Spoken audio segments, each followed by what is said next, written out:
titled as entitled Building Leaders for a Better Tomorrow. First, let me introduce myself. My name is Lien Al-Jawish. I'm the Vice Lead of IVPN student, and I'll be the moderator for this session.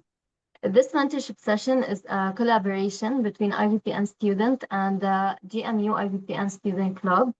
And here we have Sarah Al-Khawaja. She's the lead of the GMU club. Hello, Sarah. Hi, Dean. How are you? Thank you for this. And I'm glad about this collaboration. Great. Before we start, I just want to let you know that this session will be interactive. So make sure to write your questions in the chat box or raise your hands to ask while making sure to keep your cameras open. So cameras should always be open. Also, this session will be recorded. And you can access the recording on the IVPN network website. Now, I'll start by introducing our esteemed panelists for today's session. First, we have Dr. Osama Tabbara. He is the founder and president of IVPN Network with 28,000 members. Dr. Osama has over 37 years experience of corporate experience and 3 years of entrepreneurial experience in pharmacy. Our second panelist is Dr. Ahmed Al-Awaini, who is currently serving as a clinical lecturer at Gulf Medical University. He is also a critical care clinical pharmacist at Bombay University Hospital and an American board certified pharmacotherapy specialist. Third is Dr. Shabazz Muhyiddin Ghulam. Dr. Shabazz serves as the chair of the Department of Clinical Pharmacy at Bombay University Hospital, a faculty member at Gulf Medical University, and a board certified infectious diseases pharmacist. Thank you, doctors, for being with us. I'm sure we'll learn a lot from your expertise. I think we can start now. I'll start by asking the questions we've received, and then later on when we receive questions, we can take them. So we'll start by Ahlam Al-Sarafi. If Ahlam is with us, you can raise your hand and ask your question. So just to emphasize, Lien, that to promote best communication, it's very important for everyone to turn their video on. So it's always great to link the faces to the name, like it's happening now with Hind Al-Haddadi, whom this is the first time we meet. Hind, how are you, Hind? Fine. Salam, ahla This is, wa I think, second time I attend this meeting. It is really valuable. Ahla wa sahla. And follow the path of Doha Hamoud as well. And please turn your video on. And here we go, we have Muhammad Zaiter. So as much as possible to link the face to the name before starting addressing your questions. Please, we need to know who you are. We need to see that you are happy by showing your facial expression, etc. Do you agree with me, Dr. Shabazz? Yes, it's very important. Communication is not always verbal. Many times non-verbal communication passes the message. Amazing. Oh, we have Mia, we have Omar with us. So now I really know who is with us. Yani. Okay, we're ready. Okay. Ahlam, I think she's not with us, but I can ask. Ahlam is saying that she's going to graduate as a PharmD student. How can she get scholarships in this field? No one is better than Dr. Shabazz here, since he's the head of clinical pharmacy department. Then I will, have a word on this, of course, with after Dr. Ahmed Kavan. Sure. I'll take this question for Ahlam. Scholarships, if she wants, first question I would ask is, she's looking for scholarship for her master's or higher education. That would be first. And second would be whether she would like to continue her education in UAE or abroad. So this will be the first questions one should ask yourself. Coming to UAE, yes, of course, we do have scholarships available in the schools in UAE, which offers masters. And most important thing is, you should have a good CGPA. in your Form D. That's a criteria in many of these schools to offer you a scholarship. Scholarship varies between 25 to 50% that the school which is offering you the graduate program is going to offer. And second thing is, if you're applying for international programs, different universities across, United States, United Kingdom, they offer scholarships. And the scholarship criteria abroad will be, they are going to look at your profile in terms of your CGPA and then your involvement in extracurricular activities, scholarly activities. That becomes a very important thing. So you need to have a good research, not necessarily many researchers, even one research would be good if you do it with a proper methodology and then publish it in a reputed journal. Because what a professor would like to see is whether he can give you a graduate assistantship, teaching assistantship. So for that, you need to have some skills. Those skills can be research skills or they can be teaching skills so that you can get teaching assistantship. So pick up what do you want to do, what is your best skill, whether you are best in your research, whether you are best as a teacher, and then develop your portfolio. Your portfolio should speak for what you want to do. And then once you apply, you have to write your letter of intent in a way that you're looking for a scholarship. This is what you have already done. And you being there is going to be helpful to the university. So it's always a win-win situation. Scholarship will be given to you if the school can get benefited from you in some or the other way. I hope that answers your question. Maybe also Dr. Ahmed Laweni like to add a word to this. Yeah, sure. Definitely agree to what Dr. Shabazz mentioned, and I would just like to add one small addition here.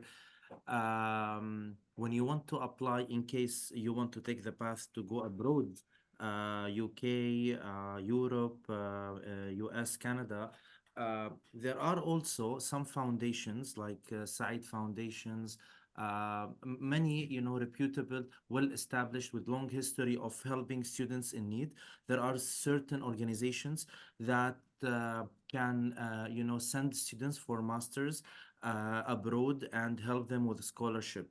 And again, the criteria for, because they have so many applications, so the criteria for selection of the candidates for those scholarship by these foundations are exactly the same as Dr. Shabazz mentioned. So definitely work on yourself during these years so that you can have an easier path for you financially and professionally. Something to add, I totally agree with the Dr. Shahbaz and Dr. Ahmed. And let me share my experience as a pharmacy leader from the corporate world, from the operational side. If you want to practice clinical pharmacy, don't go for master degree. Master in clinical pharmacy is an academic degree. So if you want to continue your PhD and becomes a university professor, etc., go to the a master and PhD. But if you want to practice in a hospital setting, I recommend to join a PharmD program rather than master in clinical pharmacy. I'm saying this, it doesn't mean that if you have a master, you are disqualified to be a clinician at the bedside. But as a leader from the corporate world, if I have two CVs, one with PharmD degree and one with Master of Clinical Pharmacy, I would definitely be biased towards the operational degree, which is PharmD. Dr. Shahbaz might not agree with me because they have a master program in but I believe you do have a PharmD program as well in GMU, right? Yes. Yes. Okay, so probably you agree with me then. All right. Okay. Bushra Iman, she is with us. She's asking how and what should Where is she? Can she address her question, Lean? Probably Yeah. if she can turn on her Bushra, camera. If she yeah. cannot turn her on camera, the punishment is that you will address her question. Bushra, if you're able to open your camera, go please. So the rules is lean. Whoever will turn the camera, they can address their question. If not, you will pass the question to them. But priority to those who open the camera on, because we need to And know them. sorry, and I agree with Dr. Osama here, is when you address question by yourself, speaker might have a cross question with which we will be able to answer to your question in the most precise manner. So we encourage, participants to ask their questions by themselves.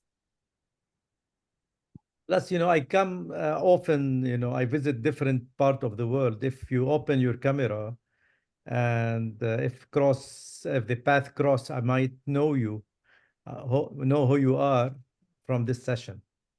Like Mia, I will never forget Mia. I met her in Lebanon like few months ago, but definitely she sticks in my mind, if I see her like Muhammad Zaiter, Omar, Duha. Go ahead. So let's take another question by those who turn their camera only. Okay. If there is, if none, you can select. There is not until now. Okay, I will select another question. We have a question from Tala. She's saying that she's really concerned about the upcoming years and how the role of pharmacists will change with the AI. What? I can start if you don't mind. Sure. I'm 100% positive that 10 years from today, if not 5 years in the developed world, there is nothing called I'm really processing an order. This will not happen anymore. A physician order, oh, it comes to the pharmacist, we need to check and process, approve, blah, blah, blah. This will not happen anymore. I believe AI will take our places, the prescription will be received by the pharmacy, clean, safe, ordered, and our responsibility is probably to intervene at the bedside with the patients, monitoring, etc. But I don't think there will be something called processing, dispensing, or whatever, because the robot is going to dispense. The AI is going to process the order in a safe way. And therefore, yes, we have to be scared, Lean. Saraha. I'm very much positive that this is a very scary situation. And if you are a traditional pharmacist who really want to go to work at 8, work until 5, dispensing and dispensing and dispensing, those will lose their job in no time. But who is going to survive? Those patient-centered pharmacists, those pharmacists who develop ideas, those who drive artificial intelligence, not those who are driven by artificial intelligence. So we have to be extremely careful. Otherwise, we will not find a job. And if you have the job will be gone within 5 to 10 years. My humble opinion on this. Can I add to this? Yes, Dr. Shahbaz. Yeah, actually, when AI came in, many people who know me, they know that I'm not a technology savvy person. I work behind the screens many a times. And I started, learning about this ChatGPT. I was like giving different prompts to see whether it works, whether the information what I am getting is validated. Can I trust that information? First, I was, I used to think that no, we humans are better. Then over a period of time, when I started using ChatGPT 4, the information what I was getting was really good. Then I started using it in different manners. Then I realized we pharmacists are better today and we are going to be better tomorrow. I'm going to read with the group World Economic Forum's The Future of Jobs Report 2023. And it says, what are the 20 top skills which are required for job in 2027? So it starts this way: creative thinking, analytical thinking, technological literacy, curiosity and lifelong learning, resilience, flexibility and agility, system thinking, AI and big data, motivation, self-awareness, talent management, service orientation and customer service, leadership and social influence, empathy and active listening, dependability and attention to detail, resource management and operations, network and cybersecurity, quality control, design and user experience, teaching and mentoring, environmental stewardship, and programming. And when I self-assessed to these 20 skills, and I was happy that I was around 16.5, then I was like, let me work on another 3.5, which I'm missing, and I'm going to develop myself for 2027. So the thing is, AI and many such things are going to come. They are human inventions, and we are going to progress. We are not going to go behind. So what you need to see is what is required in future, and what are your strengths, which you are already good at, and what you need to improve to be ready for the future. So that's what I would say to everyone: self-assess, lifelong learning, and you need to be a critical, analytical person. And that's what we as clinicians are best at. We don't use any information on your patients without critically evaluating. And among all the health professions I have seen, pharmacists are the most critical people. And that's the skill which is required in the future. So do whatever you are doing in a very, very right way, will be respected. And think in a system-wise manner. You should have a system thinking. You should not have individual thinking. When you think as a system, you are ahead of others. That's what I would say. And I would like here to add also to what the Dr. Osama and Dr. Shabazz mentioned. I saw some comments here talking about our degrees. Are they wasted? Are they going to be obsolete with time? Because maybe the curriculum in some countries is not as fast adapting to the AI as the actual world of AI is very, very quickly, expanding. Actually, excuse me. I think, Lean, you are okay. Yeah. So regarding such comments from the attendees, I would like to say during your undergraduate years, it's very, very important to stay up to date of where this field is going. So you are now in the third, fourth, last year, junior pharmacist. Always stay up to date about AI in healthcare, what inventions are going, their impact on patient care, what example of success stories of pharmacists who are delivering patient care and incorporating AI in the patient care, maybe even during their education and their precepting interns in the hospital, etc. So the key here, in addition to what is said by, again, Dr. Osama and Dr. Shabazz, is to stay up to date. And when you have, focused career path, and you know that you are going, for example, in that direction in patient care, whether in hospital, in attached clinic, attached, whatever, the value that you will add with the AI, projects that you lead with AI, all will speak on itself when you apply for job later on. Yeah, so this is something additional point to keep in mind as well. Thank you, Doctor. We have Gloria. She asked a question. Gloria, you can go ahead. Gloria Al-Hassan. May I little bit intervene here? Yeah, sure. Let them introduce themselves and mention one talent that they have. IVPN is about discovering the talents of people. So when you introduce yourself, Gloria, say your name, I'm a student, I am from blah, blah, blah, and my talent main talent is blah, blah, blah. Go ahead, Gloria. Show us your entire face, not only your eyes.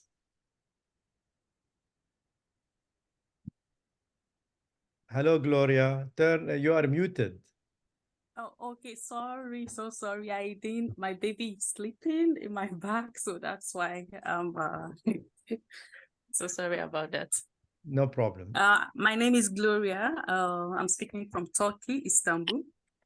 Oh, you are from my just country.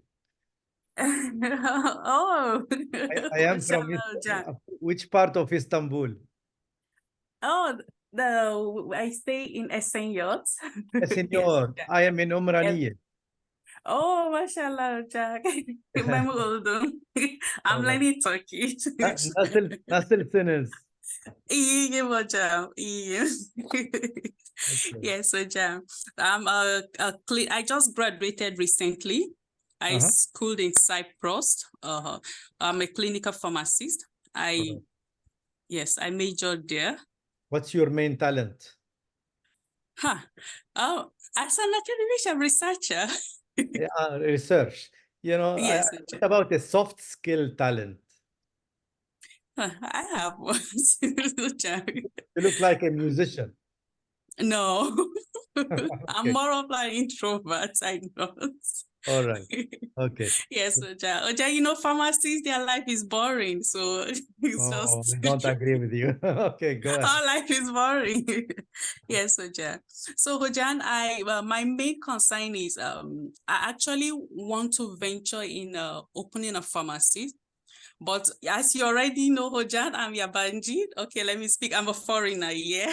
It's not easy to just open a pharmacy, but inshallah, very soon, because my husband is a professor, very soon we get the Vatandash. They call it Vatandash, yes, soon. So prior to that, I want to, I apply to become like academician, to work in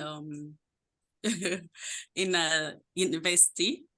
So my question is, Oja, what can you advise to stay as an academician or move to, as in Turkey, hospital pharmacists are not common. It's not common here, just opening a pharmacy. But Oja, I really need advice. I need advice on my career path so I know I don't make mistakes or I'm not making a mistake. Yeah, no problem. Don't think I'm Turkish. You know, I'm Lebanese, but Ben Turkce vatandaş, you know? Yes, Oja. All right. You know, knowing the Istanbul practice, Gloria, you know, the world of hospital pharmacy or clinical pharmacy doesn't exist in this country, unfortunately. Yes, Oja. They are very strong in retail.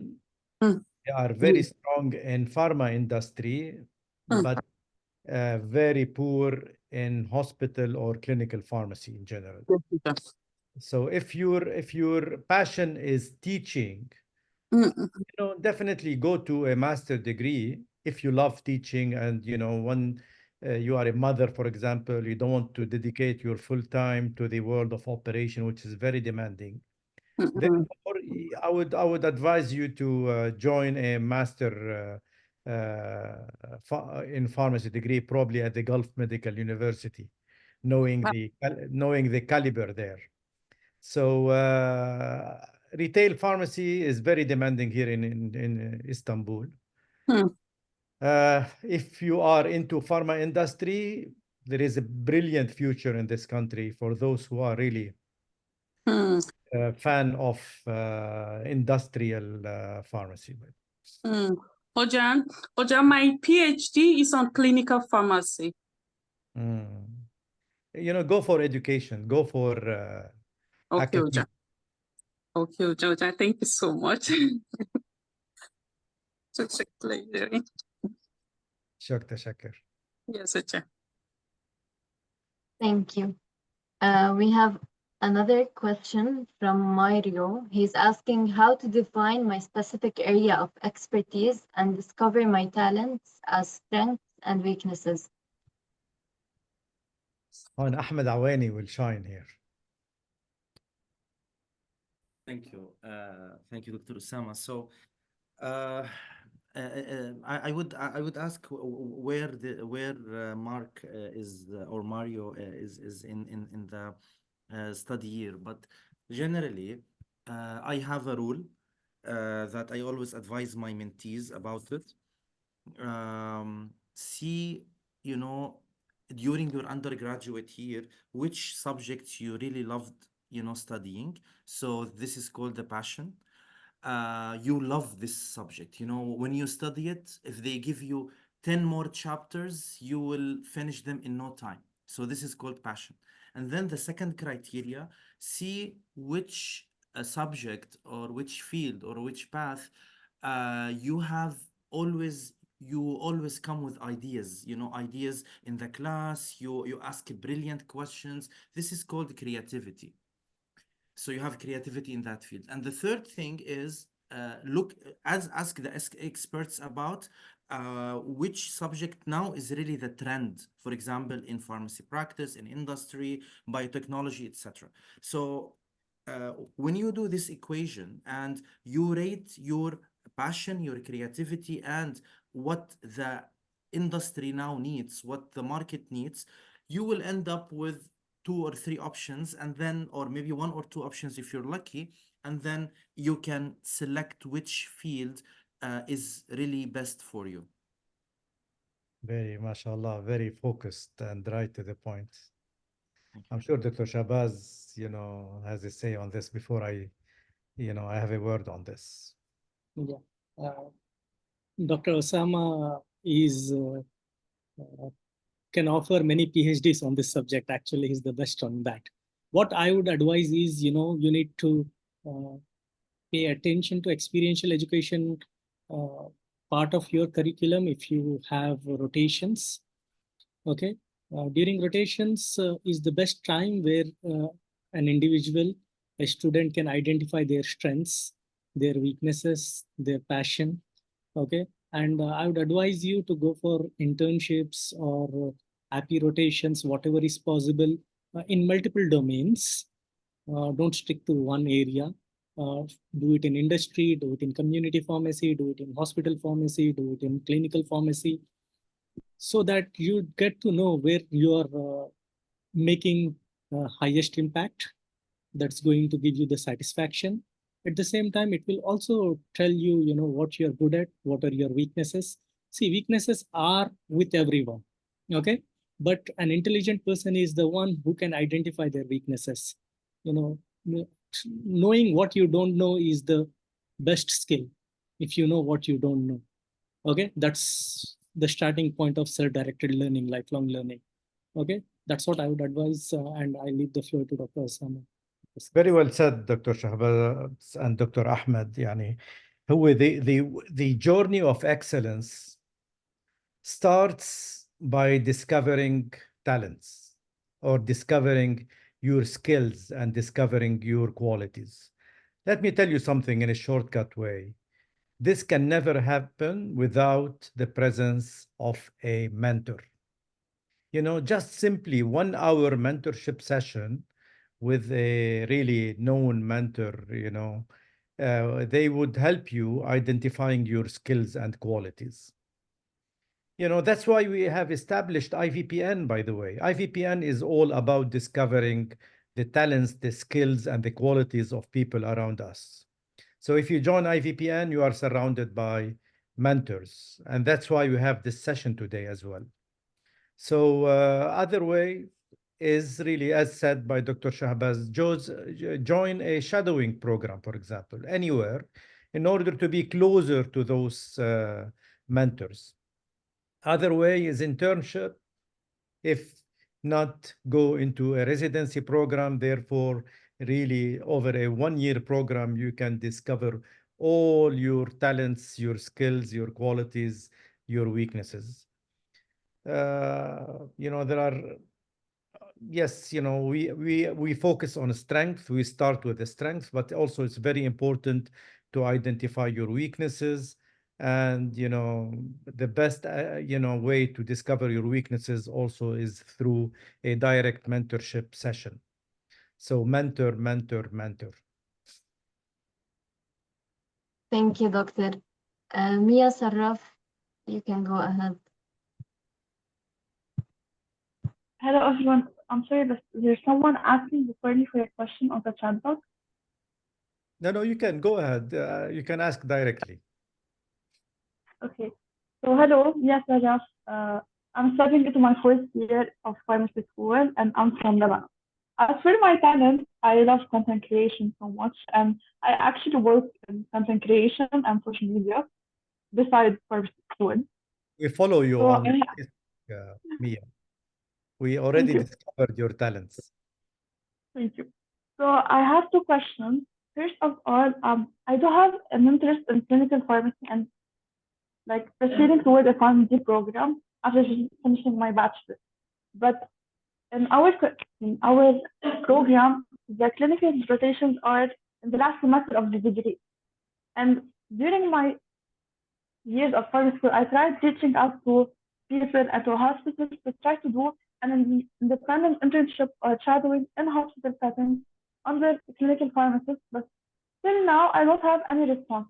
I wanted to like to shadow someone to say actually if I love it or just I never experienced it, but I have a passion towards it.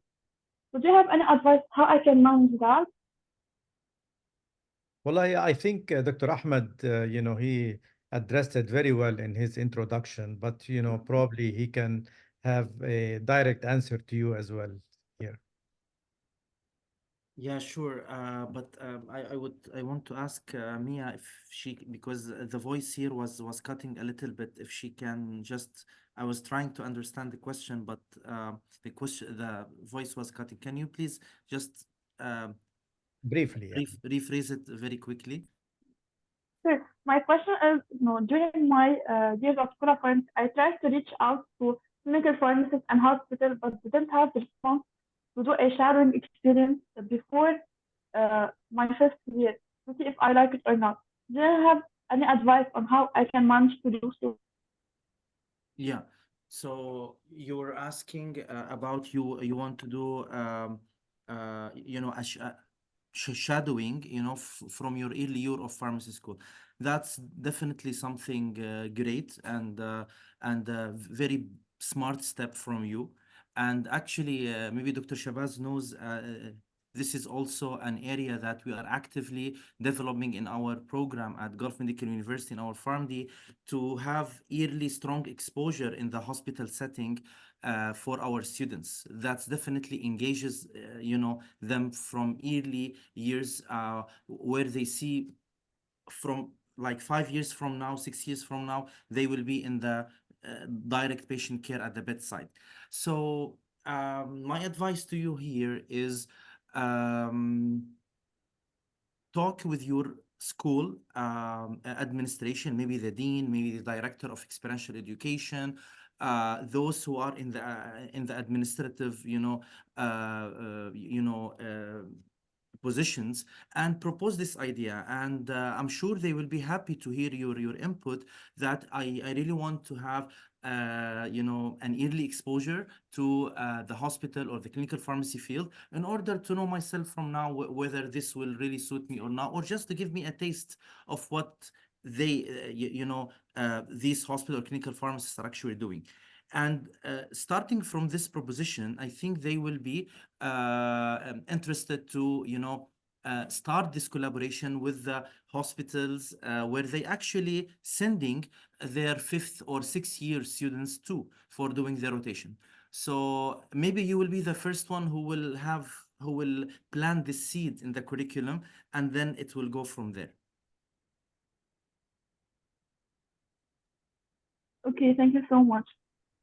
Moving towards my second question, I'm very involved in research right now as early stages in my degree.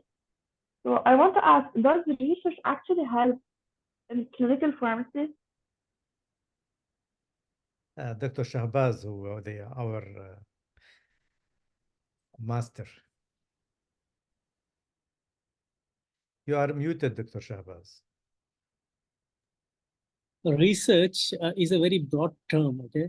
Research is needed in every field to identify the problems and solve the problems, okay? And with clinical pharmacy, whatever research happens, it's called clinical pharmacy research. And with the help of these researchers only, guidelines are getting updated, and we are getting the scientific new evidences which we help in patient care. So, of course, research is a very important, critical part of clinical pharmacy, where you do, outcome evaluations, where you look at different, I'd say interventions like drug-related interventions or any other interventions, and try to see which works, which doesn't work, and where resources have to be utilized, okay, in the best manner. Pharmacoeconomics is also very important, section of pharmacy practice research. Yes, research and clinical pharmacy are non-separable. A little caveat to this, Mia. Trust me, from my self-experience, if you want to discover yourself, Mia, properly, you need to present, you need to teach, and you need to publish. If you become successful, you can discover your passion while presenting. And you discover a lot while publishing. And if you teach, خلاص, you become the expert. So you can always discover your passion by reading, for example, a chapter or a paper, and then try to teach it, try to present it, try to research more about it. And then sometimes the road starts from that side. All right, this is from self-experience. I remember this is how I started to become a TPN expert. The journey started by reading a chapter, and then there was no mentor at that time, but I read 2 to 3 articles on parenteral nutrition, and then immediately I decided to transform them into some slides, present them, and then I discovered at that time that this is the way where I will succeed and I will shine. So I can add on that. Sorry. You want to say anything? No, go ahead. Go. So I was exposed to research training 2 years ago, and I took the opportunity. Mia, one moment. Because the voice is interrupted, try to speak slowly as much as you can, so we can get from the first time. Go ahead. Okay. Yes. So I was exposed like 1.5 years ago to a research program where we moved into a mentorship phase where now we're almost publishing an article, and I was involved during the process. And from that, I had a lot of opportunity in research to work on other research like publications and literature review. I wanted to ask if this will benefit me to proceed with the pharmacy and clinical pharmacy path. So that was my main question. And as Dr. Shahbaz said, research really helps you in everything, not only in the words of clinical pharmacy. Definitely, I think you are at the right path. Starting with the publication really open the ways to you to understand what's going on in the world of where the subject is, So definitely the answer is yes. Thank you so much. Thank you. We have Midhat Abdul Hakim. You can go ahead. Open your camera, please. Midhat, no camera, no question. السلام عليكم. وعليكم السلام. ها هيدا مدحت. نورت يا Good evening, Dr. Osama, and good evening, and thank you so much for this fruitful meeting and impactful. Really, I am an oncology, hematology, and the BMT clinical pharmacist at the International Medical Center in Egypt. And I am board certified in addition to biotechnology master degree. My main talent is PowerPoint presentation skills related to cancer related innovations and chemotherapy protocols and new innovations in the field of cancer. Really, I have main 3 points related to AI and healthcare settings. First of all, we have a little bit lack of perceptions related to how to integrate AI in the area of healthcare setting and cancer, hematology, and PMT. This is first point.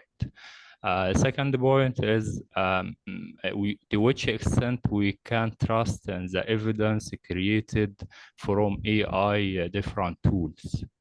It's different than the conventional critical appraisal for papers which published in different journals. To which extent we can trust, and to which extent I can make sure that this evidence is a little bit with good quality or not. The third question or third point is related to the start point is really difficult, and we need to how or what is the starting point? What is the starting point? Or there is or there are successful stories, full stories, which integrated AI in the area of cancer-related research. You know that cancer is marvelous variation genomics and ended by clinical settings.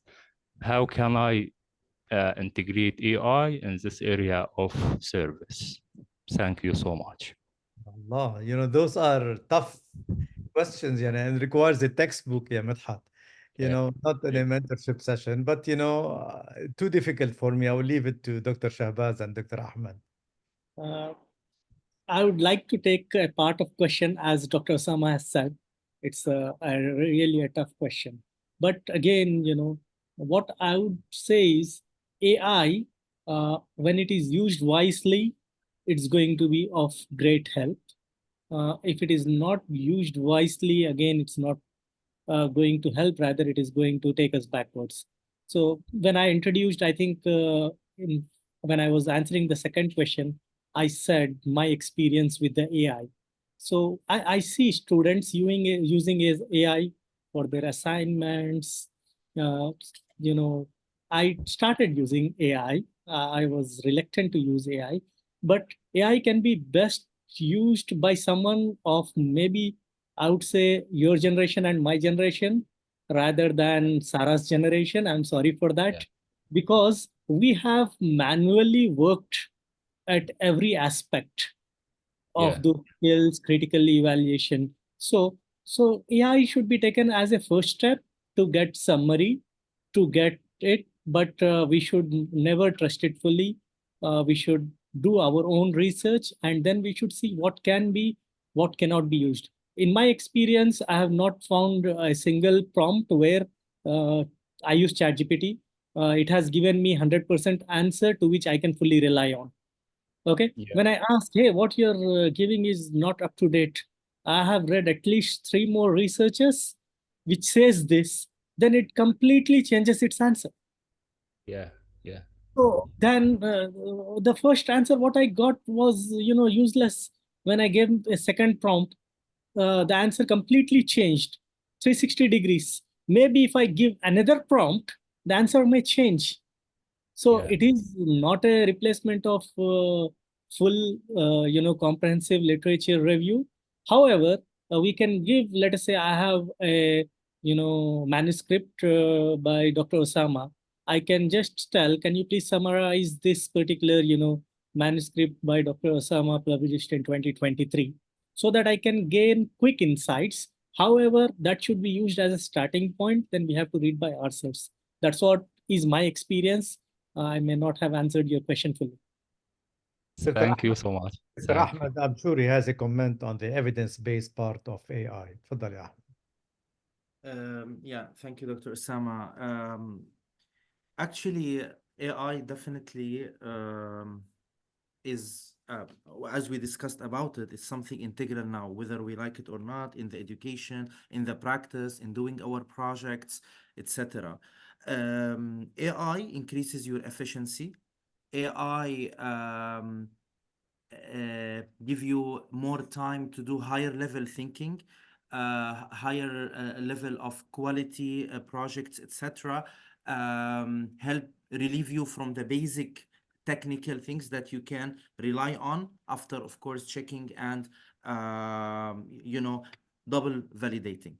Um, Regarding your last question, what examples of how you can incorporate AI into the oncology clinical pharmacy service you're running, yeah, Dr. Midhat, um, I think none of us will have, neither me nor Dr. Osama nor Dr. Shabazz is experienced in this field as oncology, a clinical pharmacist, but um, always when you are um, have good connections, good visibility, and you network with the people in the field, you can always, ask them, and you can search about examples from different parts of the world. Of course, the best: US, Canada, UK. Those three countries, they have very well developed, clinical pharmacy services, and definitely I will be part of that. So you can consult those, entities, and you can, take some example and tailor to what suits your resources in the hospital you're working on. Thank you so much, Dr. Ahmed, Dr. Osama, Dr. Shahbaz. Shukran. Thank you. I'm very happy, Lean, to see prominent IVPNers with us, especially Nimra, Hind, Lean Al-Omari. Nice to see you, Lean. And Abdullah Abul Khair, mashallah. So please, Nice to see you too. thank you. Nice to see you too. As much Okay. as possible, keep your video on in order to get to know you more, please, and to remember you Yes. at every occasion. Okay, Lean, the stage Yeah. is. We had Hind Al-Haddad, she raised her hand. I think- Okay, Can we I can, have a question? yeah, we can return back to her. Nimra, you can go ahead. Hind Al-Haddadi, go ahead. Okay. Uh, I Hello, think my as name is Hind I think, Al-Haddadi. yeah, okay. Hind, go Can ahead. pharmacist graduate. My question is, when I was in a training in hospital, I want to see how is clinical pharmacists can be engaged with multidisciplinary team, like how and check it medications. Sometimes I feel healthcare providers be a little bit harsh on pharmacists, or sometimes they not 100% trust them. However, we have a well knowledge. I was thinking how we can improve our communication skills and establish a trust with healthcare providers and be like an effective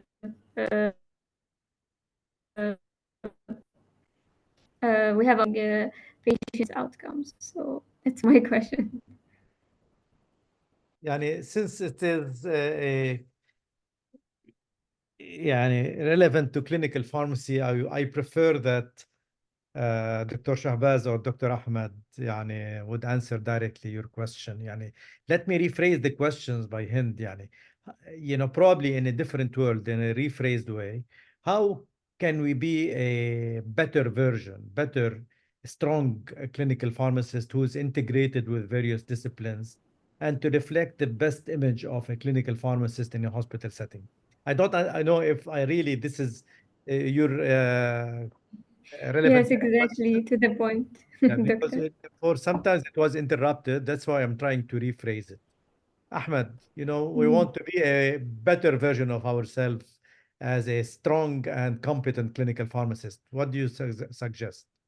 That reminds me, Dr. Osama, of the panel discussion I had on Saturday, where I spoke about clinical pharmacy among different other experts. So I told them in my last slide, you have 6 characters or 6 traits that you want to have in order to become a distinguished clinical pharmacist. First is to be up to date. Never read less than 3 articles per week, minimum, in the field that you are passionate about. Second is to be emotionally intelligent, and definitely we can speak hours and hours on this, on emotional, social intelligence, etc. Your interpersonal communication skills. Third is to be impressive. So to be impressive is to exceed expectations and to be prompt and to be always ahead of the game, to be proactive. When you are in the team, in any unit in the hospital, when they give you a project, promise something and over deliver something they don't expect from you. Fourth is to be technology savvy or technology expert with time. Of course, you are not required to be that much into the deep part of technology, but something that can serve your clinical pharmacy service. And lastly, is to be an opportunities hunter. Number 6. So to have your eyes always open to any opportunities that pass by, whether it is a membership in a committee in a reputable organization like ASHP, ACCP, etc., whether it is a conference to moderate, to speak, to organize, whether it is an opportunity to participate in a webinar, opportunity for a workshop, for a course, etc. So anything that can lead to the way to the career path of clinical pharmacy specialty you're going on, hunt it, don't leave it. That's it. Perfect. Dr. Shabazz, you are the master. Dr. Ahmed has spoken on many of the aspects. I would like to add one thing, during the last part of your question, you have said that sometimes it becomes difficult and we are not accepted, something like that you have said. Am I right? So, Yes. the I key, honestly observe it. yeah, the key here is communication, the soft skills of communication, which Dr. Tabara was telling. Okay. So, we all are team, we all are humans, everyone cares about the patient. Okay. So, whoever they are, whether they like you, whether they don't like you, everyone has single most objective, which is the patient care, improving the outcomes of the patient, which everyone, understands it. Again, our soft skills in communication changes things a lot. Many a times I tell to my students, they say that this doctor, he didn't smile when I went to him. Someone says, yeah, I went, I spoke, I gave my recommendation, came back. It all depends, everyone are in different moods, starting with a smile. Okay. Not being interrogative, rather being, I would say I would never ask a question, why did you do that? Okay. Why is something which is not in my dictionary. Rather, I would ask, hey, we are doing this, we are giving this treatment to this patient, but there are evidences that this particular treatment can also help. I just want to know whether I'm missing anything. You questioned, but you did not say anything. I said, we are giving, and I wanted to know if I'm missing anything. Okay.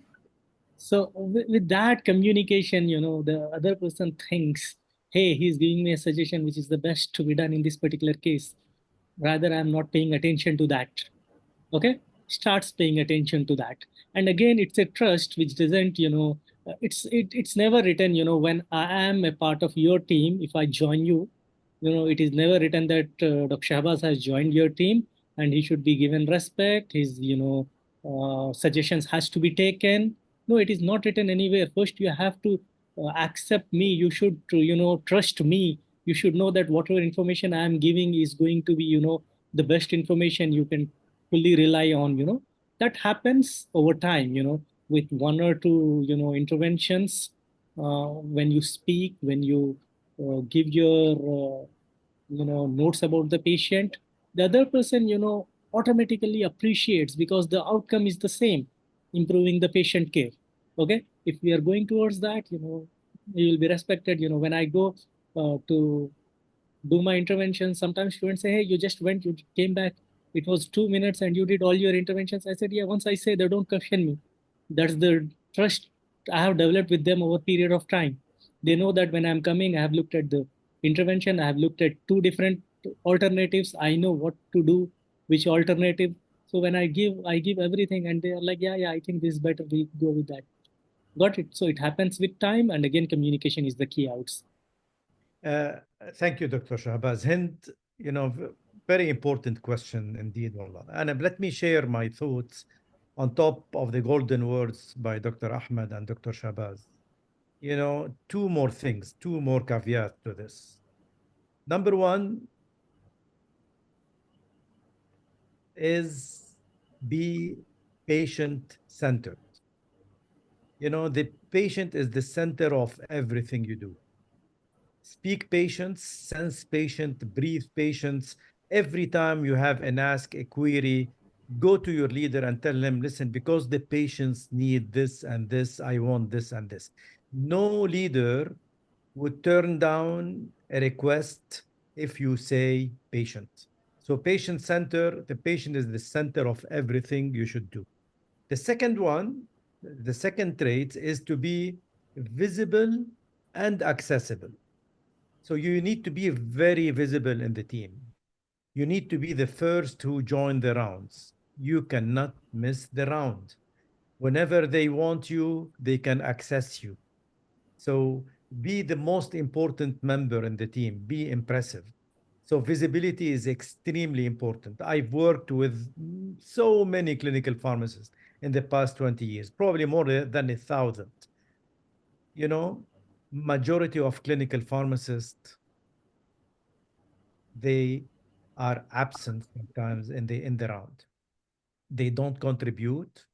They don't have the right confidence. They don't prepare themselves before they go to the round. And therefore they shy away, in case of any questions relevant to the patients. So preparation and visibility and being a servant leader are extremely important to be a distinguished clinical pharmacist. And I hope I answered your question, yeah, Hind. Yeah, definitely. Thank you. Thank you, Hind. Lean. Yes. We have Nimra Nasim. You can go ahead, Nimra. Hello, everyone. My name is Imran Asim. I am a recently graduated pharmacist, and nowadays I am looking for a job, basically retail based. I am more, and my talent is that I think me, I I have leadership qualities. Like I can lead 4 or 5 people, and I can communicate well, and I'm punctual. So these are my talents, and they are soft skills that I think I'm appreciating them right now. So my question to Dr. Sama is that in the recent mentorship series, he advised us to do something like be visible, make a brand, make your name a brand. So I created my YouTube channel, and now I more oftenly post on my LinkedIn account the information that is for a layman person or for a pharmacist as well. So, but when I'm making videos, I feel like these are not good. And why other people would see it? These are the slides, and maybe I'm reading them. So I want Dr. Osama's suggestion about it, because now I have created my account and I'm working on it. And I feel like there is some communication barrier, and it is not interactive because I'm not good in editing as well. So there are many loopholes. So I want Dr. Sama to just briefly cover it, like how should I do it Let's to be take this, visible? Nimra, Yeah. first, you are already very visible, and I will never forget Nimra, because you are really, very passionate, and you listen and you act. you know, I want to redirect your question to Leen Al-Omari, who is really a talented designer at IVPN. So, Nimra Yalin, you know, she is talented and she established her YouTube channel. She developed videos, but she thinks that, you know, the video are not up to the standard. So what do you advise her to do, Yalin? Hi everyone. Actually, behind or next to being a designer in just IVPN, being a leader for just IVPN for one semester, I have an Instagram account, public Instagram account, and I uploaded videos on it. So I have similar story with you, Nimra. It's not about what people see you. It's about how you are passionate about the thing that you are confident about. So it's about the confidence about what you are doing, and share it and be confident about it. That's it. It's not about I have to be to have likes and comments on my videos to be appreciated from others. I have to appreciate myself and my work. Beautiful. Leen, thank you very much for this precious answer, wallah. On top of this, ya Nimra, send me a WhatsApp or a message to add you to the group of talented people, you know, our artists, because, you know, we learn a lot from each others, where we accept constructive criticism and we go into every details in every flyer and video we make.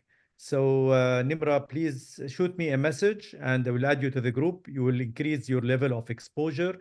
You will be surrounded by more mentors in the field of art and aesthetics, and we learn from you and you learn from us. All right, Nimra? Yeah, thank you so much, Dr. Osama, for Thank you. this. Thank you. Welcome. Okay. Just Mia has something to add about YouTube, and then we go for Veronica. Yes, you can go ahead. So I just wanted to add something about editing, especially. She mentioned she's not experienced in the editing part. I self-learned editing over 3 years now, and I'm still improving. If she practiced more of like the editing part, she would learn more with time, and like she can practice and not fall from until she reaches like the perfect standard she wants to reach. So I just wanted to advise her to always try something new, new app, new tool to reach like other things she never expected to see. As for YouTube, sometimes it needs a lot of consistency to reach like more views and likes, and sometimes it might take years to reach a bigger number. I just wanted to say that.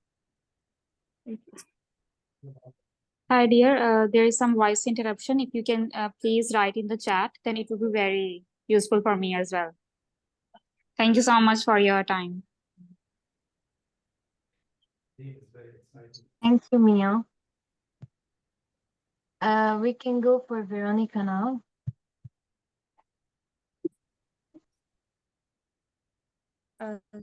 Okay, thank you. First of all, I would like to thank, can you hear me? Yes. Okay.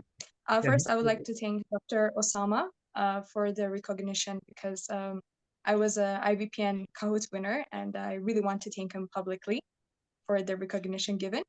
And also, I would like to appreciate Dr. Ahmed Alwini, I hope I pronounced that right, for the amazing expertise provided on International Pharmaceutical Student Federation Second Project Lab.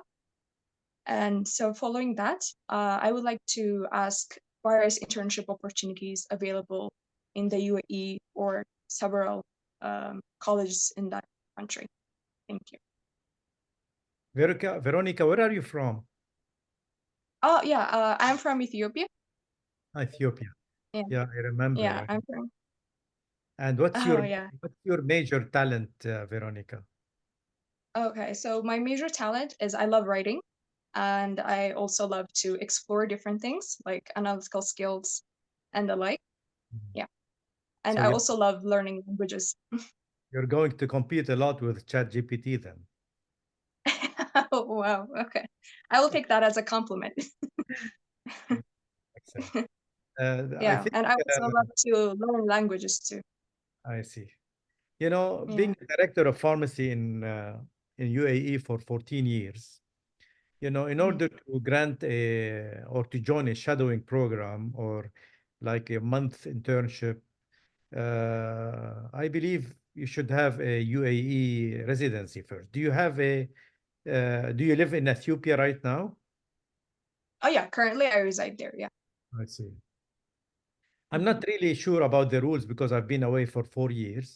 But you Okay. know, what's the rule in Thambay University, Dr. Shabazz, in case of international appointments as interns? Is this doable? It is doable. We do have students who come to us and they train. Uh-huh. So you can communicate with me or Dr. Ahmed. We'll give you the ID of the associate dean clinical. You can communicate and we'll help you in that. And you know, Gladly. I appreciate I really recommend Veronica. She is really it. special, Dr. Shabazz. So please, you Oh, know, thank you. she's a star. She's a Kahoot winner, you know. So Inshallah, she'll Thank you. Thank all right. you. Thank you. I appreciate it. All of your expertise. Thank you. أيوة يا لين. Okay. We have also Omar Abdullah. He asked on the chat box. You can open your camera and ask. يلا يا عمر. We need to see you يا عمر. وين عمر? What's his question, Yalin? Yeah. So Omar asked, as a first-year pharmacy student, what should be first focused besides gaining knowledge, but can't do internships due to university policy? So he's asking about how can what he can do besides gaining knowledge as a first-year pharmacy student. يلا يا أحمد هذه أنت. He needs to follow the path of Dr. Ahmed Laweni. What did you do, Ahmed, when you were first-year students, and what took you to this, to you know, to become a prominent clinical pharmacist as you are now? Thank you, Dr. Osama. I think the key here for junior students who are still in the early years is to have high level of exposure to activities, participate in clubs, student clubs, take the courage to lead in different committees in those clubs, and definitely have a role in IPSF, International Pharmaceutical Student Federation. Um, Always be visible in societies or networks like IVPN network, for example. Definitely, it's a platform for them to learn, to be mentored, to shine. If there is a travel opportunity, for any field related to their study, or even to soft skills training, camps, leadership camps, etc.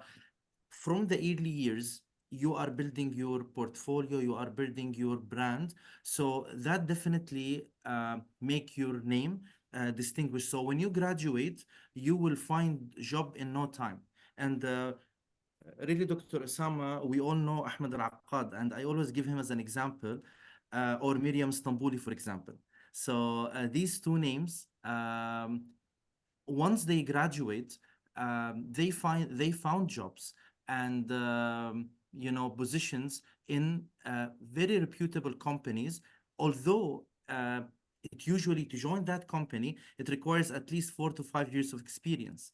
So from the early years of your study, while others are busy on their phones, on social media, etc., invest on yourself. Of course, you have to have your social life, but again, invest more in the extracurricular activity, leadership position in clubs, traveling, organizing, leading, etc. All of this will definitely build your name and your portfolio.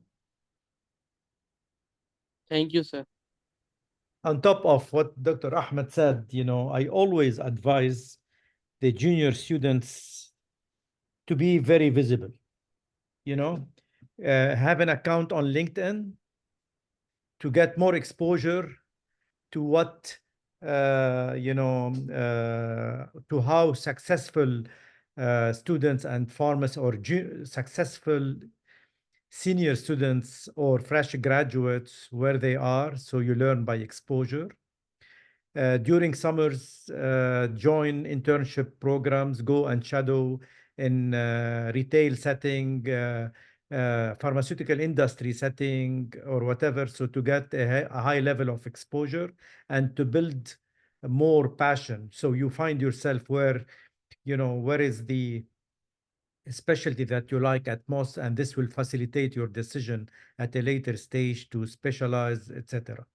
So you need to brand your name as well. You need to be distinguished pharmacy students. The moment you see yourself, that you are similar to any other students, this is the moment you fail. And the moment you see that you are really making a difference, you are distinguished, you do something beyond what others do, then you become successful. So the key performance indicator here is game changing. Do you do something different than others? Then you are really on the right way. What do you think, Dr. Shabazz, from the academic point of view? I fully agree with Dr. Ahmed and Dr. Osama. And at the same time, first year should be the time where you should discover yourself also. You should, identify your strengths, your, passion, basically, what is helping you, what is not. And there are certain, critical subjects. If you are passionate about them, it is good. Ask for support, mentorship. All those things should also go parallelly. They are very, very important. At the end, you should be a very, very, you should be foundationally very strong. And the foundation years are the first, second, and third years. Such. Thank you. We have Ruba. And before that, I would just like to ask for an excuse. I have to go somewhere. I really enjoyed the question. Thank you very much. Thank you, Dr. Osama, Dr. Ahmed, Lynn. Thank you. Doctor, for being with us. A lot.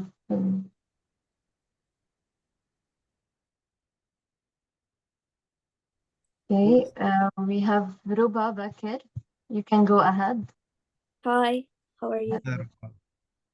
I'm Ruba Bani Bakir. I'm a third year pharmacy student in JUST. I have a question. Talent. I love to see people discovering their talents and, telling everyone around them what are their talents. Yalla ya Ruba. I see myself good in any aspect I join when I have a mentors for guidance at the first period. Then I will complete it very well. But the question that I want to be like that mentor. I didn't get the point, Ruba. If you tell me one of those talents of Ruba, that really, شو هوايتك يا Ruba? What do you do in something really? I enjoy with making designs. I enjoy with communications and make relations with anyone. Yes, actually, I love learning about anything in life, not just in pharmacy. So what's your question, Ruba? My question that in pharmacy, there's a mentors for any aspect. And I see myself, I can do anything in any aspects if I have mentors only for the first period, okay? And then I will do it very well, alone. But the question that I want to be like that mentors. Since my first year in pharmacy, I'm trying to, till now, I try to know more and more and more about pharmacy and any fields, okay? But I'm not feeling like I have a specific destination that I want to reach or I want to make. So how can I reach that destination or feel that I am very, very good and the best in this field? يلا يا أحمد. والله يا دكتور أسامة, we learn from you يعني always in these types of questions and many others. And I will give my humble opinion, of course, and then I will enjoy listening to you, Dr. Osama, as well, learning from you. يعني صراحة ربا, thank you for your question. I remember I joined while I was in my last years in LAU in Lebanon in 2017 or 18. I joined ASHB as a student member, then as a resident member, then as a full pharmacy professional.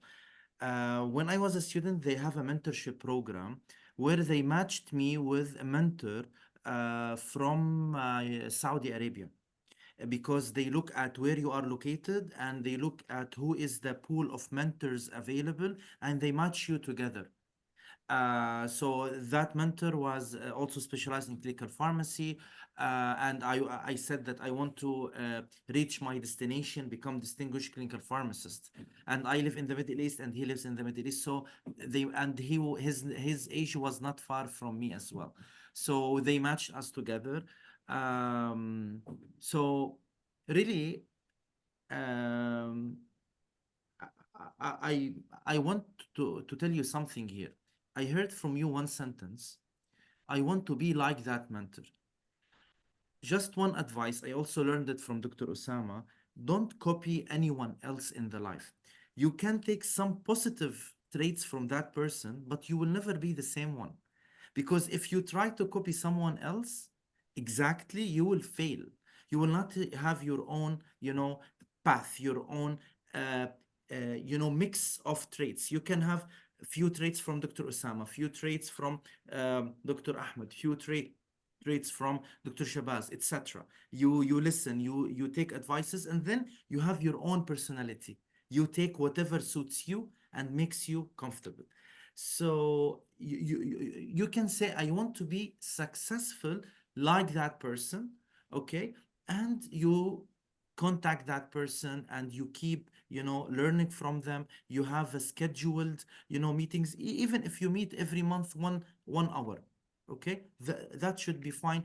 You tell them the updates, him or her the updates on your study. What are your plans? Maybe they can get you a scholarship here or there. So really having a mentor is essential here, who will open your eyes to the most suitable career path for you. Well said, Ahmed. Ruba, let me tell you something. If they ask you to be a mentor in best communication to a first-year pharmacy school, can you become that mentor? For the students, Yeah, first-year students. You are appointed to be a mentor for a first-year students and how to be an optimal or a best communicator. Can you or you cannot? 90% I can. You can. Being a mentee doesn't mean that you cannot be a mentor. You see, when you select a mentor, you need to select your mentor in what? Mentor in presenting, best presentation, or mentor on career path, for example, in a clinical pharmacy, or a mentor in career path in pharma industry or whatever. So you cannot have a general mentor in life. خلاص, this mentor is better than you in every aspect. What differentiate mentorship from coaching is that the mentor should match with you in the same need, same specialty, etc. And when we developed a mentorship program at Cleveland Clinic Abu Dhabi, we tried to appoint most of the mentees to be mentors as well. So we discover their strength in a subject and they become also the mentor for others. So as Dr. Ahmed said, it's not necessary that this mentor is better than you in every aspect.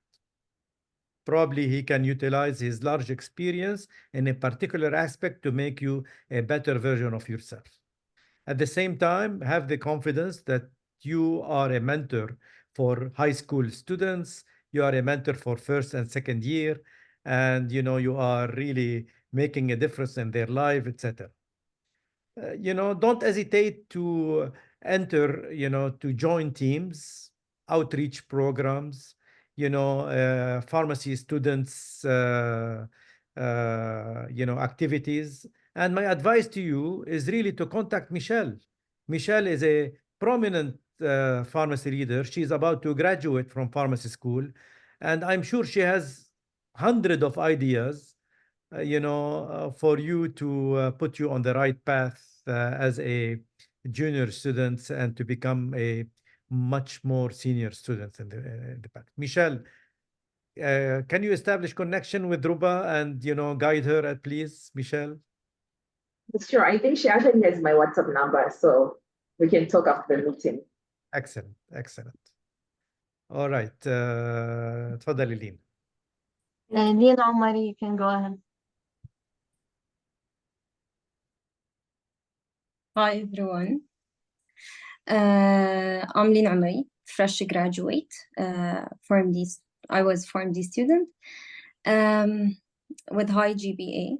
I like studying. I love being a student. I like being a leader. I have eyes for details. I'm very committed for everything I do.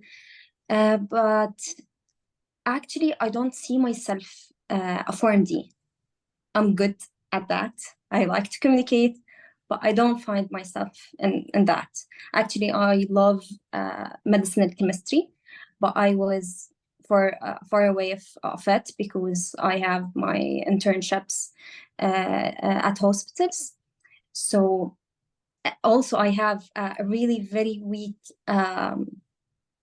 memory. So I feel like I don't remember a lot about medicinal chemistry. So that's a problem for me because I can't keep in touch with that because my really very weak memory. So I spent a lot of work on things, double the pressure that other people do because of that. So I have that problem. So I know that I'm good at medicinal chemistry because depending on creativity and passion, I'm very passionate about, and I'm very creative. I like to ask very brilliant questions when I was at lectures. But now I don't remember a lot about medicinal chemistry, so I don't know what to do about that. And that's my question. Thank you, Lynn. Dr. Ahmed, many pharmacy graduates thinks, I am a PharmD, I have to be an excellent clinical pharmacist. I'm a pharmacist, I have to be an excellent pharmacist. يعني. To my opinion, Ahmed, I follow my passion. I follow where I excel. If I excel in marketing, I would leave pharmacy tomorrow and go for marketing. So what's your experience in this, Dr. Ahmed? صح والله. Thank you, Dr. Osama. Very important question, and thank you, Lean, for explaining, your inquiry here. So I agree with you, definitely, Dr. Osama. Being a PharmD does not mean that you are obliged to take the clinical pharmacy path. Now, the problem here, Dr. Osama, is the schools, and since I am now part academician, part of many committees and college council, and I know the direction now. When they develop curriculum and they renovate curriculum, they try to focus so much on clinical. and they try to compete with each other on clinical pharmacotherapy cases, hospital rotations. This college has a collaboration with US hospitals. This college has collaboration with you. So they focus so much on clinical to the degree that they really have weak, emphasis on pharma industry, on marketing, on high. So we really graduate strong clinicians, okay, but at the same time at pharmacoeconomics, that, as you know, and as you always tell us, this is really a trending field and very high paying job for pharmacists. They don't focus on pharmacogenomics, they don't focus on biotechnology and many others, and marketing. So that's really the problem, the graduates think, because of the so much focus on clinical, and they take maybe 10 subjects pharmacotherapy along with the rotations, خلاص I have to be. But this is a very important point, that having a clinically geared curriculum does not mean that you have to be a clinical pharmacist. You can be a medicinal chemistry. But the thing is, again, I know that PharmD, for example, they take only maybe 2 courses, medicinal chemistry, and it's usually second or third year, and they will forget about it by the time they graduate in the 6th year. So that's the problem. But really, the innovative approach in teaching students and developing curriculum is to have that balance here. Yeah, in my opinion, thank you, Dr. Ahmed. In my opinion, Lean Command, the best place to practice clinical pharmacy is retail setting. Where you directly interact with patients on a daily basis, you establish connection. People feel that clinical pharmacy, I have to be in a hospital and doing ground with the physicians and etc. This is I tell you, this is the most boring job in pharmacy field. And in my experience, sorry, Ahmed, I know I'm speaking to the wrong person because you are very passionate clinical pharmacist. But from my experience, Lean, I would say like 80% of clinical pharmacists at the age of 45, they become depressed and bored, and they want to change their career. It's boring. You do the same thing for the rest of your life, and the career path is very slow. There is no promotions in the world of clinical pharmacy, etc. Do you know, Lean, that 51% of engineers, they don't practice engineers. And they go into project management, they go into data analytics, So discover yourself, Lean, where you like at most, and then you become very, very successful. Does it mean that you studied 6-year clinical pharmacy and, oh no, I have to practice clinical pharmacy as a return on investment to what I paid in the university to become a strong clinical pharmacist? This is not the case, Salim. So I hope we answered your question. Osama, I want to add just something because I remember she was focusing on medicinal chemistry, Lean. You can definitely apply for masters in clinical pharmacy, in medicinal chemistry, PhD in medicinal chemistry. But let me tell you something from experience, and I see so many people posting that they are looking for a job as a lecturer, as assistant professor, full professor, whatever in medicine chemistry. Now the pharma industry, due to budget cuts, they are not really hiring pharmacists as medicinal chemists. They are hiring chemists as medicinal chemists. So chemists with masters, so because their salary will be less. So you mentioned that you have the passion, the creativity. That's great, and don't worry. Don't really worry about remembering, because if I give you 1 month to study your material again, you will become genius in medicine chemistry in all the structures. We all forget. But what you want to worry is the third part, which is the opportunity in the market. In my opinion, maybe I am wrong, but the medicinal chemistry now for pharmacists is not at its best, because as you know, globally, they want to cut budget and everything.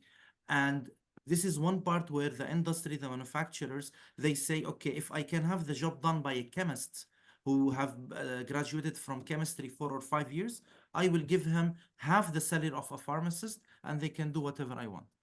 So maybe rethink of that specialty along the way, maybe. Okay, thank you, Doctor. We have Aya Sayed. You can go ahead. Yalla ya Aya. So, hello everyone. I'm Aya Sayegh, a fresh graduate from pharmacy. And I'm actually pursuing also, I Where are was you from? pursuing a double major. I'm Where are from you from? Lebanon. أهلا وسهلا. Lebanon. أهلا بيك. I was actually pursuing a double major. I didn't finish still in بعد لسه ما كملتي يعني. nutrition. هو name, students, country and talent. What's your talents? Okay, I like drawing, but it's Drawing, another field. I'm actually now pursuing like nutrition degree. BS And I feel BS as a nutritionist, as a clinical dietitian. Yes. So you are not a pharmacist. You are a pharmacist. I am a pharmacist. I just graduated. I started with a pharmacy. Yes. So, but actually, I'm still like I'm lost. I'm at a point. I'm lost. What's the next move that I will do? What's your idea? How can I best like integrate these two fields? I'm passionate about these two fields, and like what steps can I take to develop in both areas? Excellent, Aya. You know, Aya, you need to be surrounded by a mentor and subject matter expert. I think you need to have you started working in a hospital setting or not yet? Not a hospital. I did like a 12 or 13-month internship in like a pharmacy.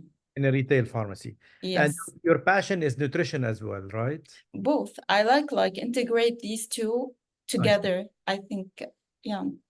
You know, Patient care. I'll give you an example myself. I'm a pharmacist, but I have board certification in nutrition support because my passion is nutrition. I don't have to go into BS nutrition and to become a nutritionist because you can grant this board certification when you have 1 or 2 years or 3 years of pharmacy experience on top of self-developing yourself as a nutritionist.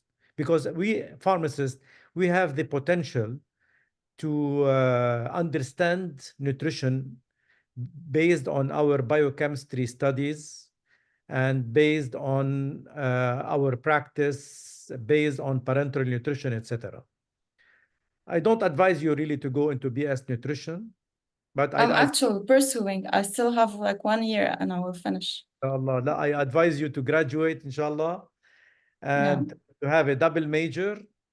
The most important, Aya, you need to discover what you want to do. You know, otherwise you keep accumulating degrees. Yeah, exactly. No. You need to be surrounded by a guide, a person or a mentor to guide you where to work, where to concentrate on, to discover your passion more and more. Huh?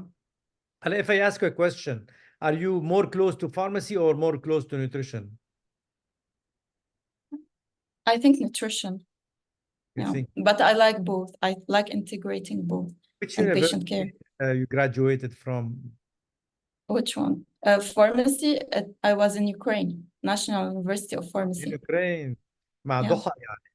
Yes, we are in the same class. Same class, you know, so it means you are brilliant يعني. If you are like ضحى يعني definitely brilliant. طيب والnutrition, where are you doing completing the nutrition? Which university? Lebanese LIU, Lebanese International University. والله ما شاء الله يعني هو فكرة the nutrition يا أحمد, nutrition specialty is respected in Lebanon in general more than pharmacy.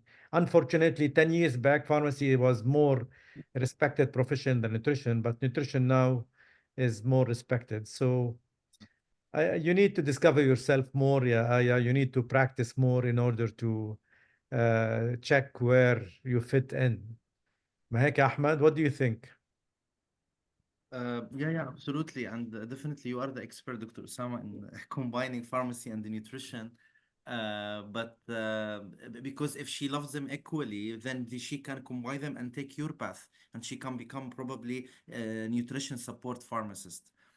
But if she is more into nutrition, maybe 70% and 30% pharmacy, then probably maybe she can go into nutritionist and give some services of, I don't know, maybe integrating. There Oh, has to be, yeah. it's a nice case والله. I like those people who make double major يا أحمد يعني صراحة like Hussam from Jordan. He's a pharmacist and now graduated as a medical doctor. صح. يعني we can publish on you Aya once you graduate. So Okay. let's meet when you graduate from nutrition إن شاء الله. Thank you, doctor. أهلا وسهلا. Safna, you can go ahead. Safna Sambal. Yeah, hello all. Safna, Good we evening. can see you. Who is Safna? I'm Safna from But India. But your video I'm is a, off. How can we know you? actually We can make I'm a in telephone call and that's it. But you know, that's why we are in Zoom, in order to see you. actually I'm sleeping with my mom in India. It's over past 12:10. Okay, we'll make it an exception only for Safna. What do you think, Lynn? Yes, okay. لا حرام Safna. Okay, yalla, go ahead. Yeah, I'm okay. You already know I am Safna. A currently family graduate from India, from Kerala, and currently working as a clinical pharmacist at India itself. So while working since 7 months, since I was working, I was so passionate about the area of patient care. And while at studies, I was not someone who was much into patient care.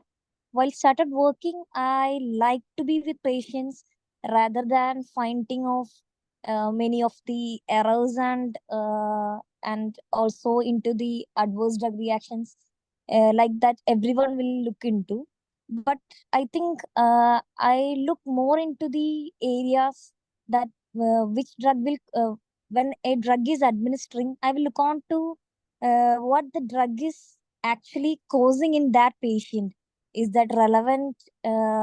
So while working at the ICUs, the ICU head and the emergency department head asked me to do the MBBS while I was so passionate about the patient care.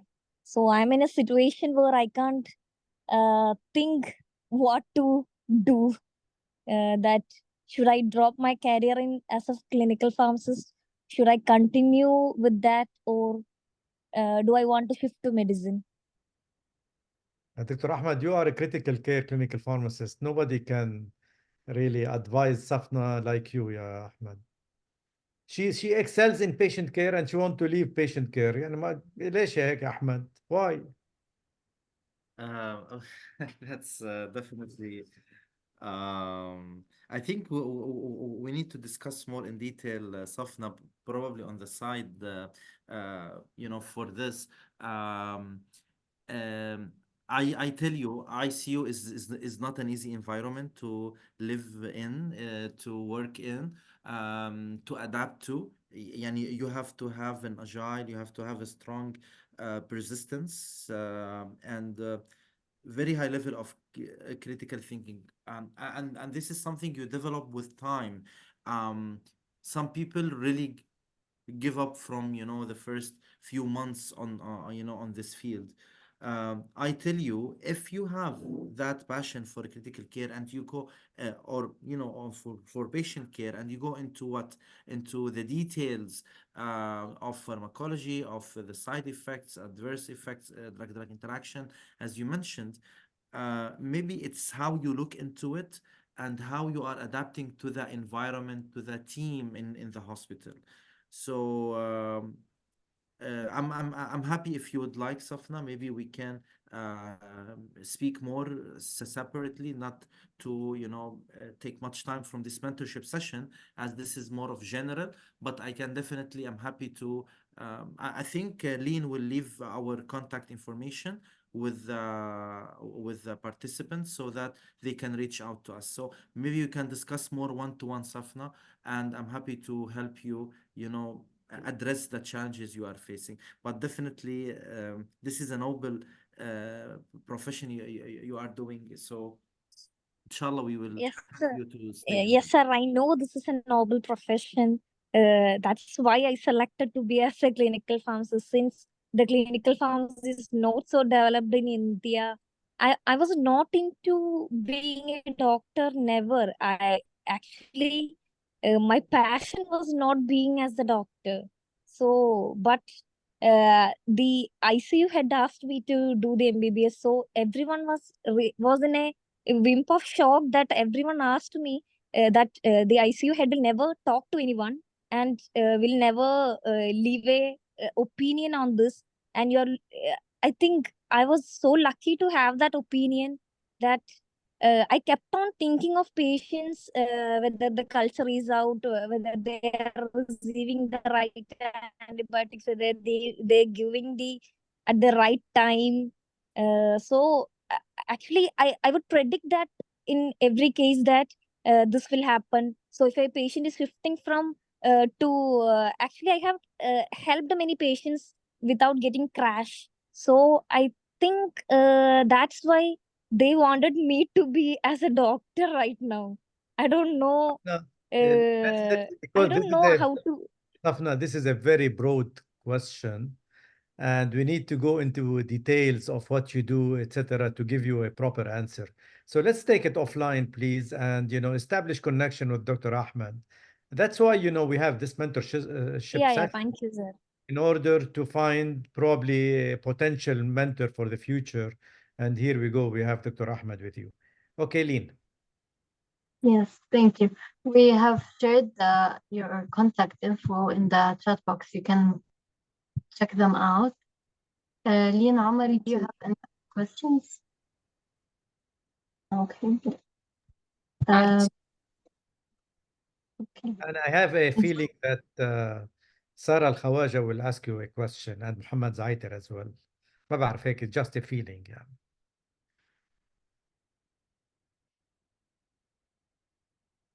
حطيتك in spot on spot يا محمد زايتر, دائما بحرجك. Hello everyone. Hi Dr. Sabbar. Hi Dr. Awaini. I'm Mohammed Zaiter. I'm from Lebanon. I'm a fifth year pharmacy student. I really like the chemical equations and the chemical names, but I find myself in the kitchen, in the Lebanese kitchen, more doing recipes. And I think that food can take people together. I can ask you what you often think, or why I didn't do it in the past. What is the advice for us to do now as a student? Follow your passion, Muhammad. هلا you started the journey of pharmacy. Let's graduate, inshallah. Be a registered pharmacist in Lebanon, and then follow your passion. Follow where you excel. Follow where you make more money. Follow where you think the future will take you to be a master in your field. You don't have to be a pharmacist after graduation as a pharmacist, but have a plan B and C, and then have two choices and then decide. Many people ask me a question, listen, I have this job offer. Shall I take it or not? The first thing that come to my mind, what other choice do you have? How many job offer? Let's select one among the two. But when you have only one choice, go for that choice. Muhammad, you are passionate about the kitchen, the food, whatever. You are exactly like my son Bilal. My son is a financial analyst, but he loves the business of food. So he's really now, that's why I left you for a while and I was talking to him. And I always advise him, if you feel that, you need to be an entrepreneur in the food industry, please leave finance tomorrow and follow your passion. So this is my advice to you, Muhammad. Thank you so much, Doctor. Don't drop the course now for pharmacy and say, I want to become a food specialist. La. Finish pharmacy and then go into food industry. Thank you so much, Doctor. I meet my colleagues. and I advise them to do a LinkedIn account. So Bravo. I wanna from you if you can describe the importance of LinkedIn in one word.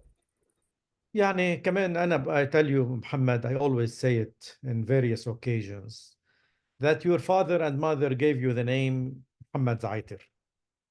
All right. Now your responsibility is to brand the name Muhammad Zaiter. So I go into LinkedIn first to assess myself in the marketplace. I become exposed to subject matter expert, how they create a content, how they brand their names, how they became famous, what shall I do to become like them. I can select mentors through LinkedIn. I can have an amazing profile for the recruiters to see my profile. And then I will think of a content strategy to brand my name. So your key performance indicator here, how many pharmacy leaders memorize the name Muhammad Zaiter by heart? So when they see Muhammad, oh, I know this guy, inshallah, and I want to observe Muhammad, and once I have an opportunity, I will approach Muhammad directly. So people will headhunt you rather than go and apply anywhere else. And I tell you something, that pharmacy leaders or other leaders in general, they like to recruit people they know. They don't like to take risk and conduct interviews over 30 minutes and select and take the risk. So, I can't really tell you how many LinkedIn people I recruited in my career. So many. And it took them a simple message to me to tell me, listen, I'm interested. And then I have to waive the interview. Why do I have to interview for someone who has been successful and having a content strategy, advertising their patient care, their passion, or whatever over 1 or 2 or 3 years?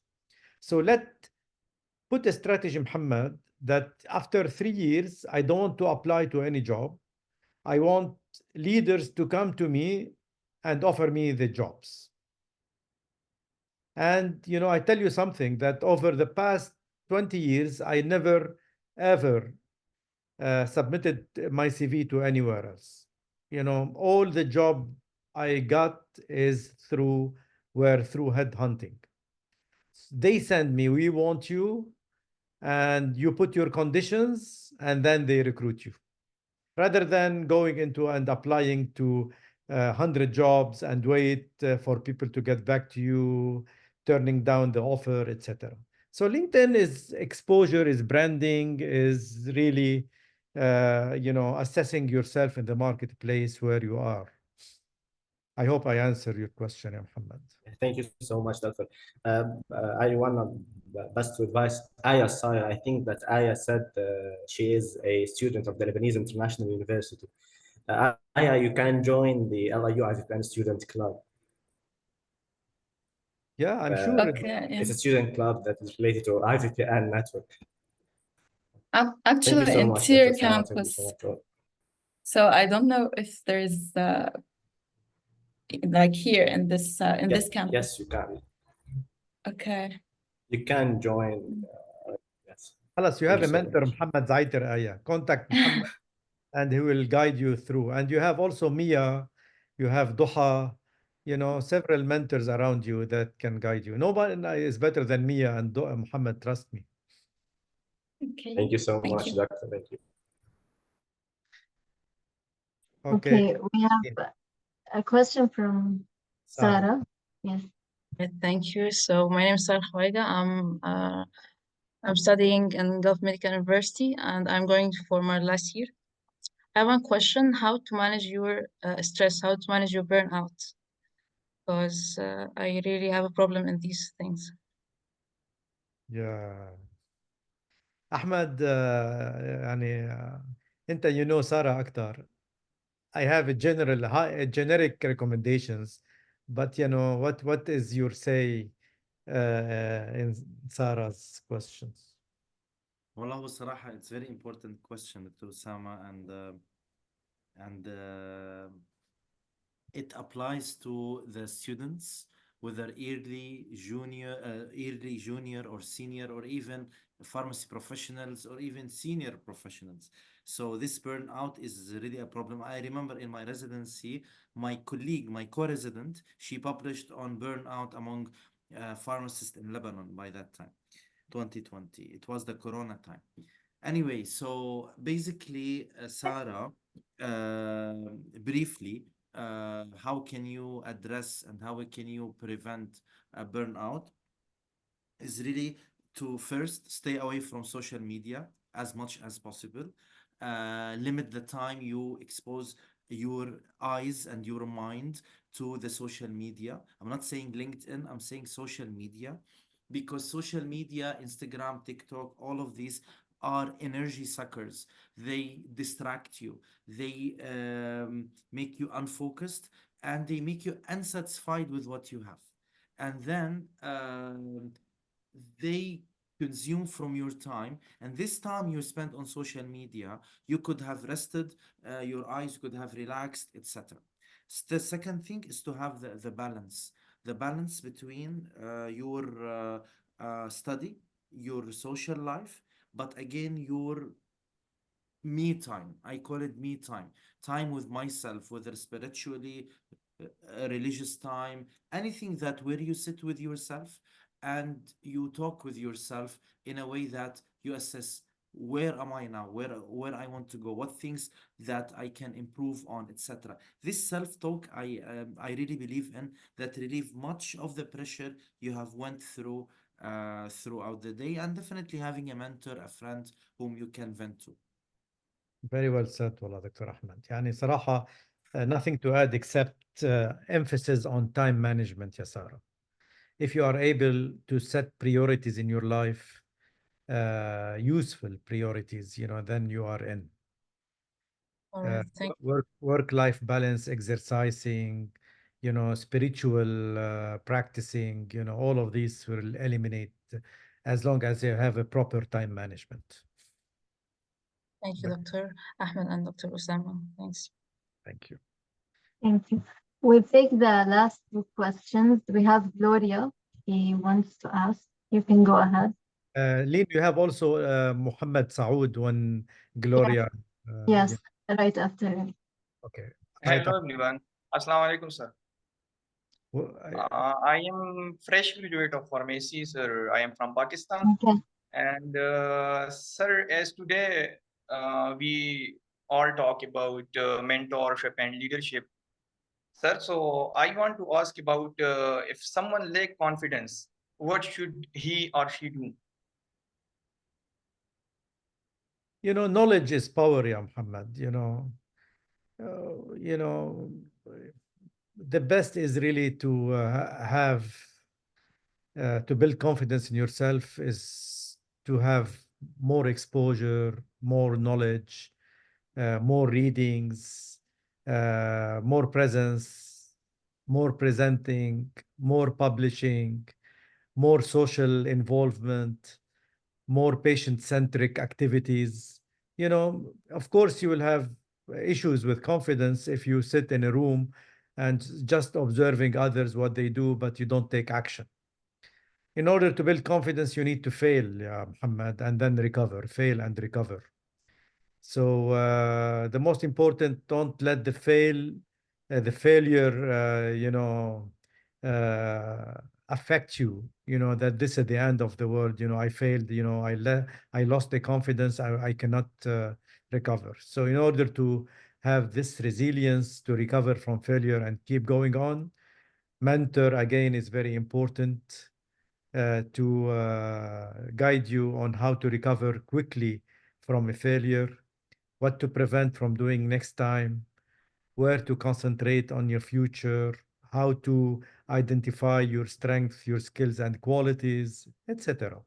So this is a very broad question, but confidence is really is about recovering successfully from failure, and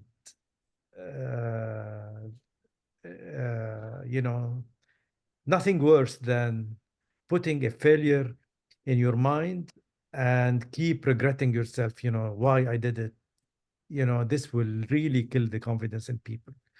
So nothing will let you recover from failure quickly except a good mentor around you. You need to consult someone. You see what I mean? Sir, one more question I have. How can we assure that someone is a best mentor for us? First you need to trust that this person is successful in his career, is successful in a communicator, for example, is successful in this specialty. If he's successful, that's mean definitely he will transfer the success to you. His experience will be passed to you, assuming that there is a high level of respect, there is high level of confidentiality, and all the characteristic of mentor are available in that person. Of course, you cannot really take anyone whom you don't know from LinkedIn and you ask him, listen, I want you to be my mentor. That's why there is something called matching program with mentor. If you want to have a structured mentorship program, there is a survey that everyone should fill.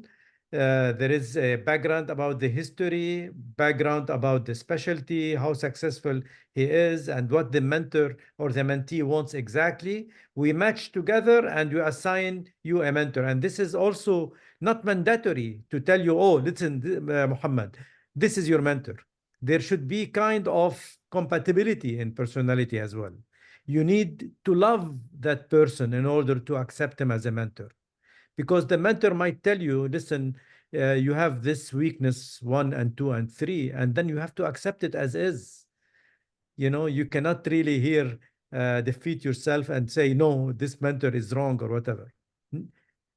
So mentorship is trust, is history, is confidentiality, you name it. Ahmed, did I miss something here?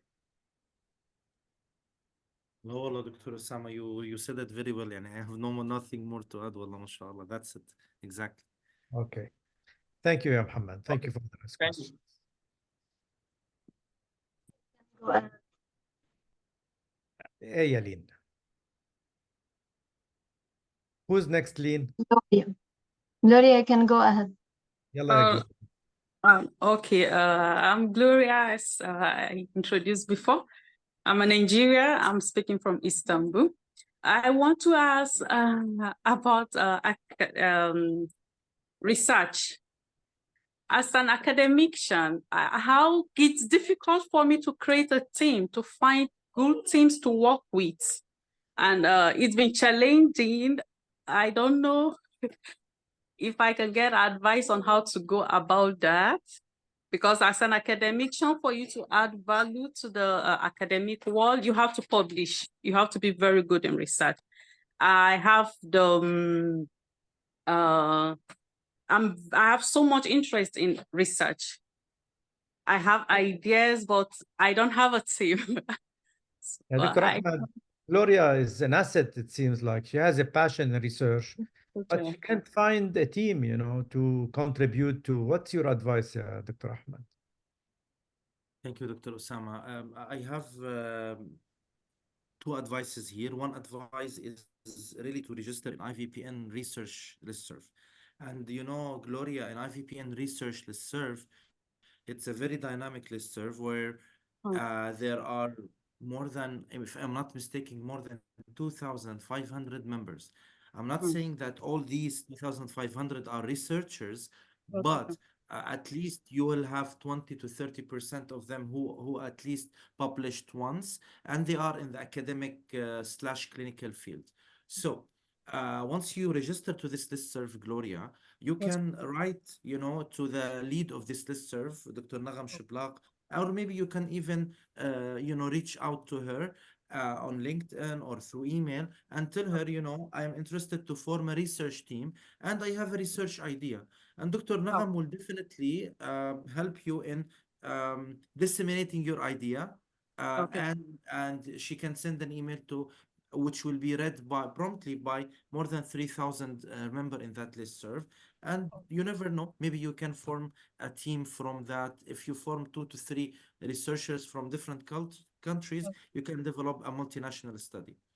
Okay, hocam. In Turkey, in Istanbul, where you are, Yes.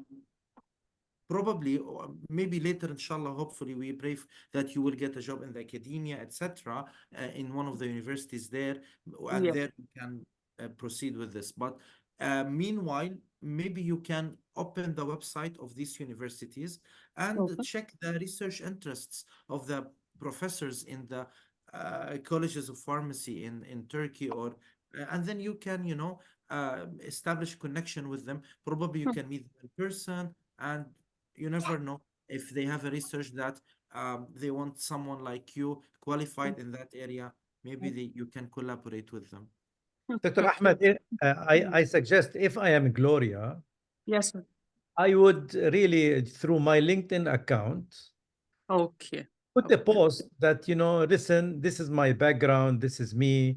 I'm located in blah, blah, blah. I studied master and PhD, and I'm really interested to join a team of research and the following. And I propose to conduct research in the following, for example, subjects, blah, blah, blah. You never know how many Yes. people, and once you put it there, tag me.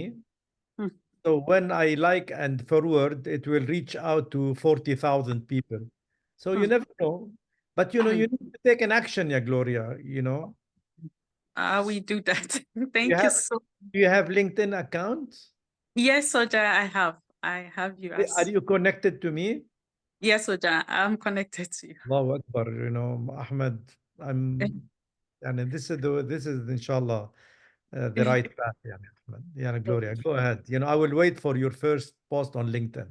Thank you so much, Oja. Thank you so much. Raja You can find the research listserv in the chat box. So thank you, Michelle. Okay, we'll take the last question from Tanaka. If you are available to open your camera, please do and ask your question. Tanaka Murad Sikwa. Okay, I can ask on behalf of him. He asked, what is the best way to keep up with the changes around the pharmaceutical industry every day? They change, I change. I have to change every day. I would say, be open to changes.